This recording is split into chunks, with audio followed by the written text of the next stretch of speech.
Hello again. Another march against gender-based violence has taken place in the Johannesburg CBD today. In the last week, at least 2 women have been murdered and their bodies found dumped. Pregnant Segofatso Pule was found hanging from a tree with stab wounds and she was with child. A day after her funeral, another young woman's body was found dumped in a veld. But just how effective are these marches? South Africa was in the exact same crisis in October last year, so has anything changed? We try to find out now from Commission for Gender Equality spokesperson Javu Baloyi and gender activist Anele Mda joining us via Skype for this conversation. A very warm welcome to both our guests and thank you very much for joining us. Anele, let me start with you perhaps. How would you characterize being a woman in South Africa? Thank you, Dudu, and thank you for having us. And let me also greet my colleague, Jabu Baloyi, on the other side. First of all, being a woman in South Africa in 2020, you are a walking zombie. You are a shadow that can disappear in any minute. You are a person who's awaited to be allocated a number of the body that will be lying down lifeless because a man decided to take over your life. Being a woman in South Africa in this day and age means that your cries will fall on deaf ears because no one bothers to listen, no one bothers to hear, no one bothers to stand up for anyone and for anything and any injustice that happens to a woman. The worst thing is that these are not cries that are only emanating or starting in 2020. These are cries that have been there when Anine Boysen was killed. Her breasts were cut and stuffed in her private part at the age of, a mere age of 14. These are cries that have been there, Dudu, as far back as when 98-year-old woman in Dutwa in the Eastern Cape was raped, killed, and her body was chopped in pieces and left in that house. These are cries that were there when Uinene Mkhwetyana, when Karabo Mokoena, and many other nameless and faceless women who have died in South Africa. The issue for me in this day and age, especially for today, is that the question that needs to be at the core and at the center of every conversation that we're having is that what is it that the men of South Africa are doing to change their actions? Because we are not dying for any other reason and from any other reason except for us being killed by men. What is it that the men of South Africa have done so far, and what is it that they are willing to do so far to change what is currently happening? How can the picture change if it's not going to change by them? What is it that they are doing to change? Let's introduce into the conversation Javu Baloyi. He's the spokesperson for gender equity in South Africa. Hearing that question that is being posed by Usis Anele, what is it that men of South Africa have done or are willing to do to address this situation? From the conversations that you have with people in your social circles and even people outside of your social circles, what is it that men you speak to tell you, or what are the kinds of conversations that you are having about the situation that we are seeing in the country? Thank you, Dudu, and thanks to the listeners and viewers. What we need to do is to open up as men of this country to say we are hitting women, our verbal abuse, emotional abuse end up being physical abuse, end up being... Okay, let's just shy away from that because your line is bad with Javu. We will try and re-establish that connection and get that answer from you. But Sisanela, I'd like to perhaps go into something where we have a lot of programs that speak to the girl child and nurtures the girl child. Do you see us having as many programs or even a little bit to address issues of the boy child, to teach them certain languages and equip them with the tools that they will need, not only for themselves, but also to interact with women? Actually, Dudu, if you are looking at the landscape of our society from a behavioral point of view, in as far as men are concerned, adult men, that is, there's little that young men or young boys can learn from our fellow adult men, because as you can see, the picture today looks very gloomy. The picture is very a picture of disparity, because the behavior that you will have on young boys is a behavior. Remember, young people are a reflection of a society they live in. The only things that young boys can take in society is that which is availed to them through the behaviors of those that they are growing up under during that time. So if you are looking at the young boys of our era, it's young boys that are really, when they see a young girl, they see someone on the basis of the sexual commodification culture that they have grown in society, experiencing, that which talks about the shortness of the skirt, the shortness of the top that is revealing the flesh, and all those things. Those are the cultures that these young boys are growing up under, and these are the cultures that elder men are not aware that they are conscientizing young boys at a very young age to see a woman as nothing else but just an object for sexual pleasure and for anything else that they deem as men they deserve out of a woman. And it is a painful experience, because as we're standing on the side as gender activists who are females, on the side, we ought to find equal men. I know people like Ntate Patrick Shai has got an organization that is about grooming young men to be better partners in their lives as adults. I know Rams Mabote also runs an organization where he's grooming young boys as well to become better peers to their fellow girl peers. But that is not enough. And also, it's a pity that we can't get the gender commission on board, because one of the things that I wanted to emphatically speak on today is that we are being failed by institutions like the Gender Commission. That institution is not created and established for people to give themselves big salaries and packs and benefits, when on the ground they are not there to do that which is their mandate. One of the reasons that makes me to say that is that the only time we will hear the Gender Commission speaking, it is the aftermath of the killings that would have happened.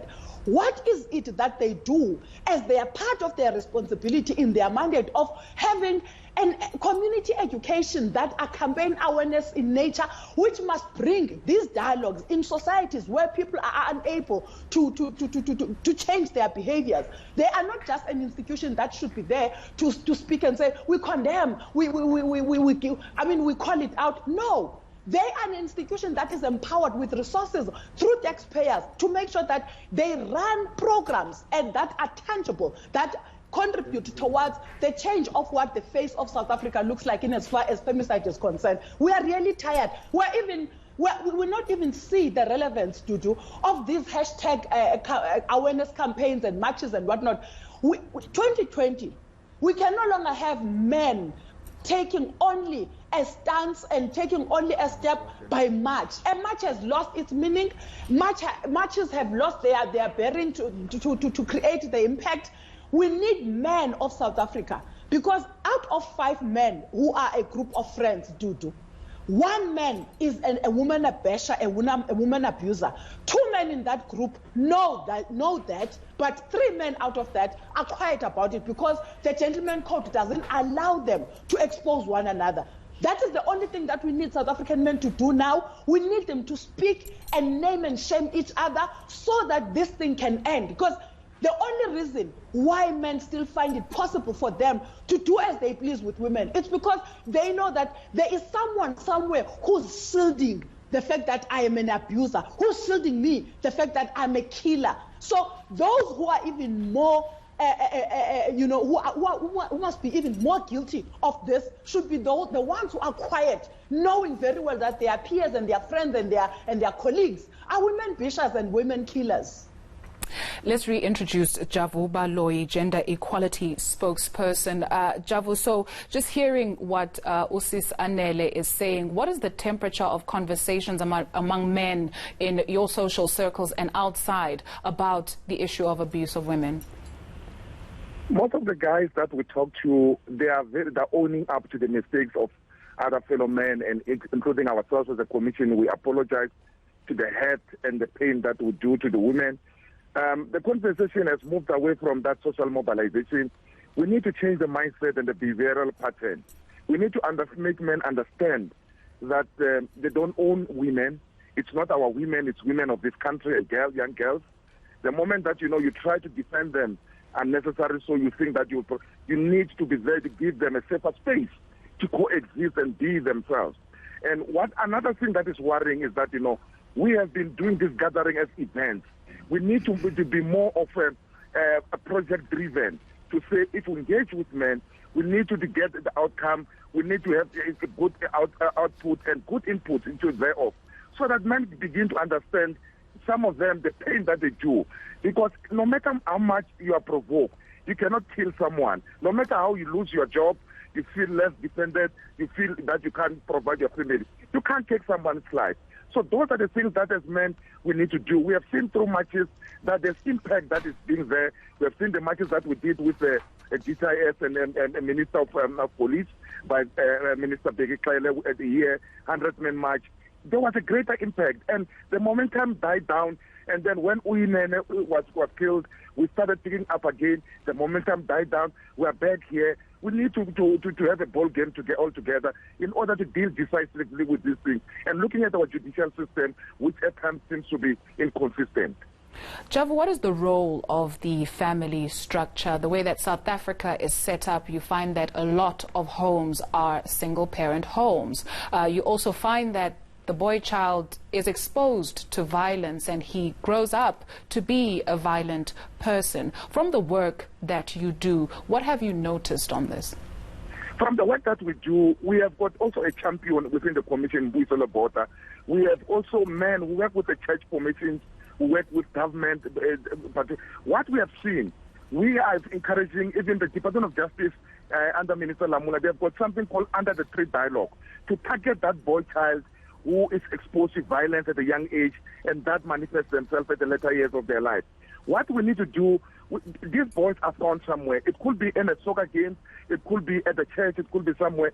We need to begin a process to say, adopt a boy child. There are a lot of people that have started that. We know some doctors on their social calls that are doing that. Adopt a boy child and engage the boy child while they're still young. We need to make sure that we also take advantage of life orientation in schools. That's where we can get this young. We need to train the teachers so that they can become experts themselves, and also call upon the commission and other like-minded institutions, which is unable to come on board to say, let's begin to cultivate the culture, positive culture to a boy child when they're still young, when they're at primary level. Those that maybe unfortunately they've dropped out, we need to find them where they are and get to talk to them and engage them positively. And we don't have to blame them, but we must make sure they understand the environment that they grew up. It's not a healthy environment. They need to coexist. All of us as men, we must all up. It shouldn't be say Tembekile there doesn't abuse women. It should be all of us to say it's all hand on deck. We are guilty of this. If one man is doing this, it means it's also I am doing something, what I'm doing to change society. That's what we are doing as a book. We have got a program for men and boys, and we hope when we go throughout the country again after the lockdown, we will have that meaningful impact that we so much desire. A final word from you, Sis Anele, perhaps your word to women who are finding themselves in a very difficult situation at this hour, who are in the same household as somebody who they can see, maybe not tell that this will end in something drastic, but they can see the signs that this is getting dangerous. First of all, I would love to say, Dudu, that the women of South Africa, you are strong rocks from where resilience of human fellow is built. It is not the end that we find ourselves having to stand and fight against our own brothers and our own fathers and our own relatives who are men in particular, because we've got no one to stand up with us.